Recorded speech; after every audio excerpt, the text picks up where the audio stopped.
Download the AllStar app. Make your picks for UFC fights, challenge your friends, level up and win prizes. Link in description. Get it now. Quillan, man, you've had a pretty damn good run. You know what I mean?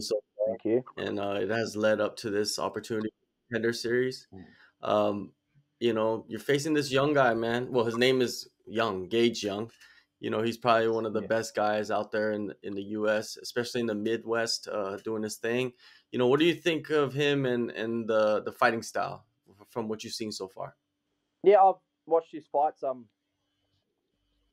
I probably don't agree with he's the best there is in terms of the talent that's out there. I do think he's good, but to be honest, I just think I'm a whole lot better in terms of everything. Like he has a nice style in terms of he's poised and he's patient. He does wait and has good timing when he does throw. It's usually the right thing to throw at the right time. But I think I'm just going to put on a bit too much pace and pressure and throw a bit too much variety for him to handle. With this opportunity coming up, on the Contender Series and it being UFC 305 in Perth this week, man, how has it been? Like, your perspective, right? You're like ahead of your opportunity to get signed by the UFC, and Perth, the pay-per-view is happening right now. You know what I mean? Like, what is that feeling for you? Is it in your face out there? Man, I forgot it was even going on until like this weekend, just gone. I've been just so focused on my fight coming up and my teammate Cody's fight coming up as well that I've forgotten all about it. It's just like being swept from my mind. But at the same time, I've been it would have been cool to have like a pull out on the card and have me as a last minute replacement. So we've only got a few days left. So I'm still hoping. Fingers are still crossed. You never know, man. You never know. I might not even be able to put this interview out because you're gonna step in short notice. I'm ready on a day's notice. Yeah, you're in perfect position, right? You're in camp. Yeah, you're already, kind of signed. You know what I mean? So yeah, it's a beautiful situation. All my paperwork's done, and I live right here. So if there was, something to happen to someone on the card, then I'd be probably number one, candidate to take the spot. Yeah. You pull a Dan Ige, like 3 hours, 4 hours, whatever it's called. I'm ready. I'll be warming up. I'm going to the event, so I'll be warming up in the crowd. Anyway. Yeah. They got the camera on you. They're like, there's a dude in the UFC fight kit warming up. In the nosebleed somewhere. Shadowboxing and stretching, just waiting. Beautiful. Yeah, for sure, man. And that's what it's about, man. It's about the opportunities, right, that come along. Let's go back with your career, man. Man, you started off with the loss in your first pro fight. How was that experience, man, and coming back from that? It sucked, man. I've been cursed with never being undefeated. In my amateur career, I started off with a loss. My pro career, I started off with a loss, and even my kickboxing career, I started off with a loss. But I've always, come back from that. I've always started 0-1. I've been cursed. I've never got that undefeated feeling. But at the same time, it's probably a blessing. I've always pushed to get better. Kept me humble, I guess. That first loss really, that really hit hard. And then I had a couple like injuries after that, which kept me out of getting back in there. So it was a tough time, but I got back on the horse and didn't think too much of it, and then just kept getting to work and got better from it. Yeah, man. And also, like, what I noticed about like your come up is that you always fought someone that had a similar record or way more fights than you, which is very important, I think, for building your confidence, building your skill set. Like, how was it for you going through and selecting? I don't know if you're really selecting your opponents, but I'm saying like taking opponents like that. Yeah, it was a no-brainer for me. As soon as I got offered, I say yes straight away.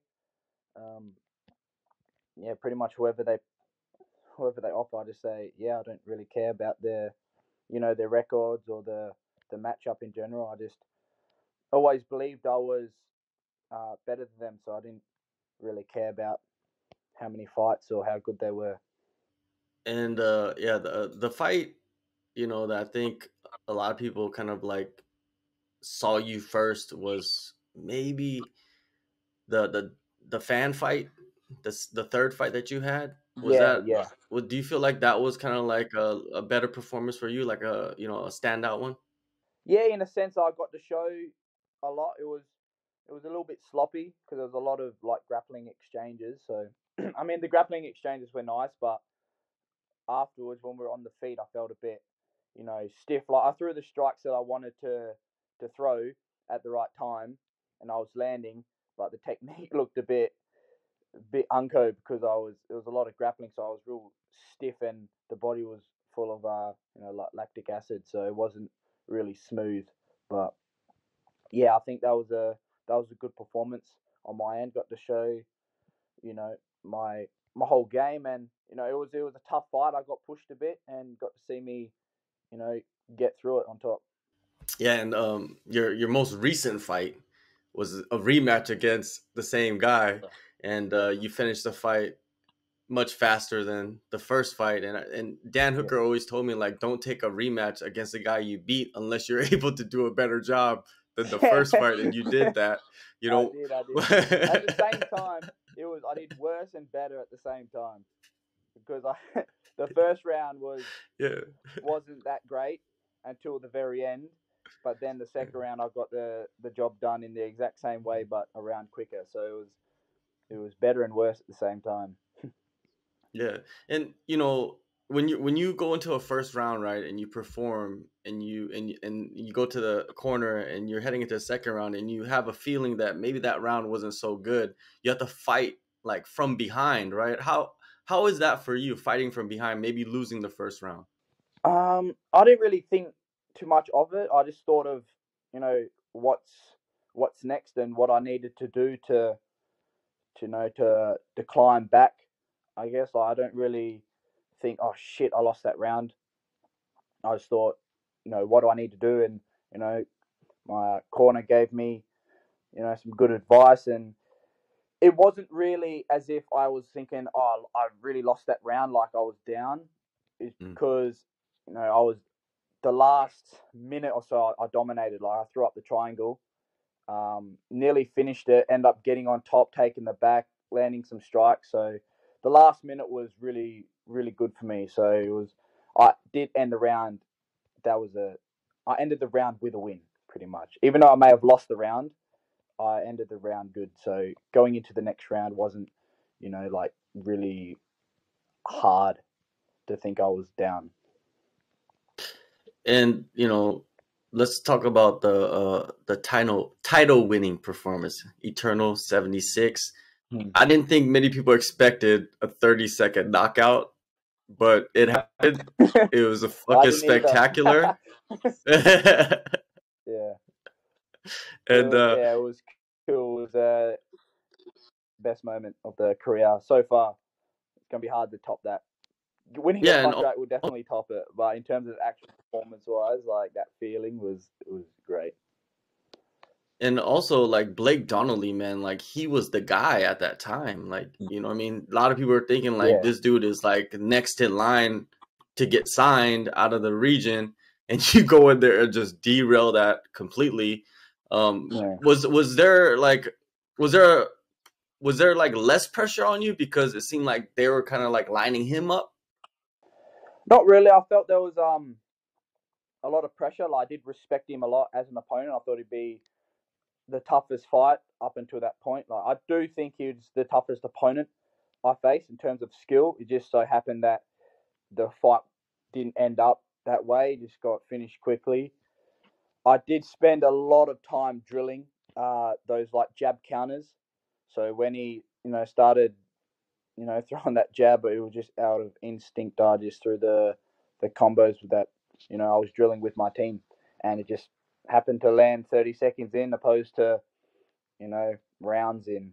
Yeah, man, great. And then you came back and you took on Brett Pastor, which went through all 25 minutes, man. How was that, being able to go that distance and proving that you could do all of that and get the victory as well, unanimously? Yeah, it was good, a tough fight. I got to actually go 5 rounds, which is a great experience for me, especially with the one before that only gone 30 seconds, which I thought it would go like towards the end, and then the fight with Pastore, I thought it'd be done quick. So, it was the opposite in both cases. But yeah, it was a good test to be able to fight 5 rounds. The only thing, it just messed up my 100% finish rate. It went down quite a bit after that. That was the only thing I was upset about. Yeah, it ruined it. What can you do, man? What can you do? What can you do? But you get that great experience, though. You get that great experience, and I think, and like a lot of so-called regional promotions, right? They don't have like 5-round title fights. They usually have 3-round title fights. But Eternal, they have 5 rounds. I think that's better for the fighters. Eventually, if they want to go up and be in a main event, be fighting for titles at the highest level, they gotta experience it before they actually get there, right? Yeah, exactly. It's I think that's how it should be across the whole board. Like, 5 rounds for titles, 3 rounds normal. Like, it's just how it should be.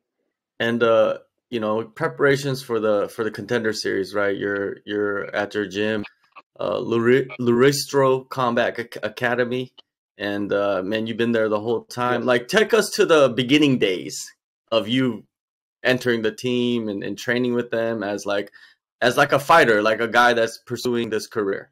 Yeah, it was in Perth. There was a UFC gym. So when that opened up like not long after the first event here in 2018. And when I signed up to join, my current coach Ramel was teaching the class there. He was taking like the morning MMA like no-gi sessions. So my very first ever session was a no-gi sesh under him. And I still remember the techniques he taught. He taught proving, necktie, and darces from the turtle position. Mm-hmm.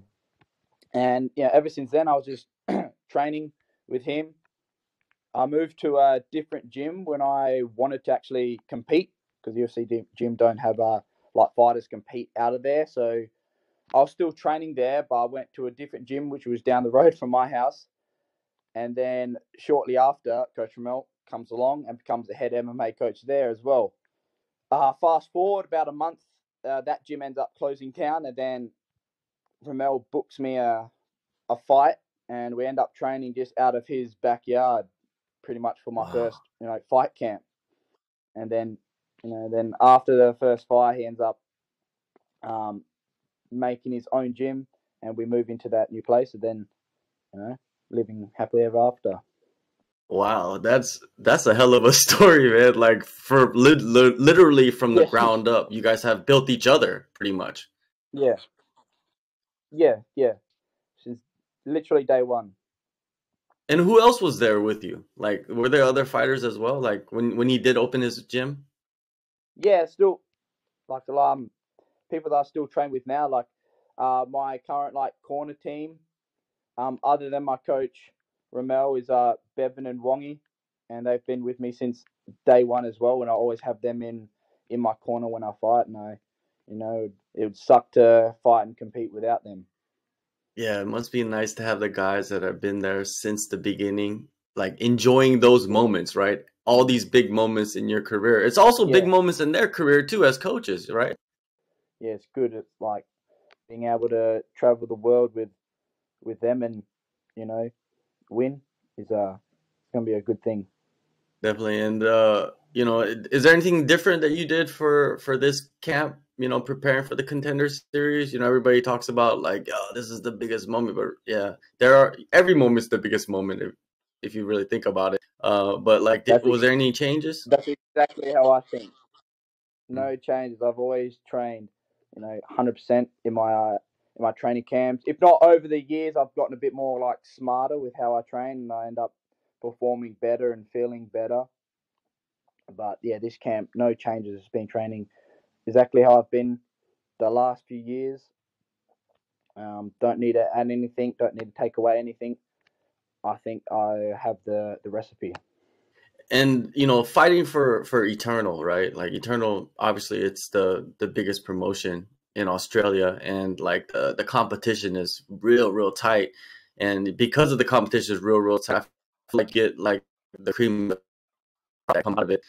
And what do you think of the competition, man? Like rising up. Do you think there's a lot more guys that should be in the UFC? They just, you know, they just hit a roadblock because there's so many good guys that are competing in for Eternal? Maybe. I think the local scene in Oz all around is, you know, really high level, more than what, you know, people would expect, you know, elsewhere. I think when we, you know, when like international guys try to fight us, they get a real shock when they find out, you know, how good we really are everywhere. And what are your expectations, man, for this fight coming up on Contender Series? Like, you know, what do you think is? Man, I expect to put on a cool performance. You know, I want to not just win, but I want to win in style. You know, I want to show off in front of Dana, in front of the world. I want people to look at my fighting style and really, you know, enjoy watching it, not just thinking, oh, he's good, or thinking he won. They want people to think that you know, his style is cool. So I wanna throw some cool fancy shit in there when I compete. And why no nickname? I think I got a nickname for you. Why no nickname? Let me hear it. I don't want to be the one to come up with it. And all the ones my coach comes up with it, I don't want. Yeah, I know what you're talking about. I know what you're talking about. Yeah, yeah. In the gym, no one wants to take the nicknames that they give in the gym. There's no serious ones, and I'm not going to come up with it myself. So all right. I'm waiting. Okay. So with the hair and the mustache, I think we should call you the Butcher from Gangs of New York. The Butcher. Oh, I haven't seen Gangs of New York. Oh, you haven't? Okay. No, well, Gangs of New York, the guy, I think his name is like the Butcher, right? But he has like the mustache, the thick mustache, and like kind of like the curly hair. But yeah, you kind of give me those vibes, man. Especially the way you fight well. Yeah, it's a good character, man. It's a good character. Has to be something to do with the mustache, though. Exactly, it definitely does. Yeah. Either that or Magnum PI. I don't know if you've heard that before. I haven't either. Okay, it's old. That's old references, man. You're a young guy. You're a young guy. All right, man. Young for that. September 3rd, Contender Series, Las Vegas, UFC Apex. Quillan, thank you, man, so much for taking the time, and all the best in the fight, man. Just fight your best. That's all we can ask for, and everybody will be watching, man. Thank you so much. Awesome. Thanks, John. Thanks for having me on.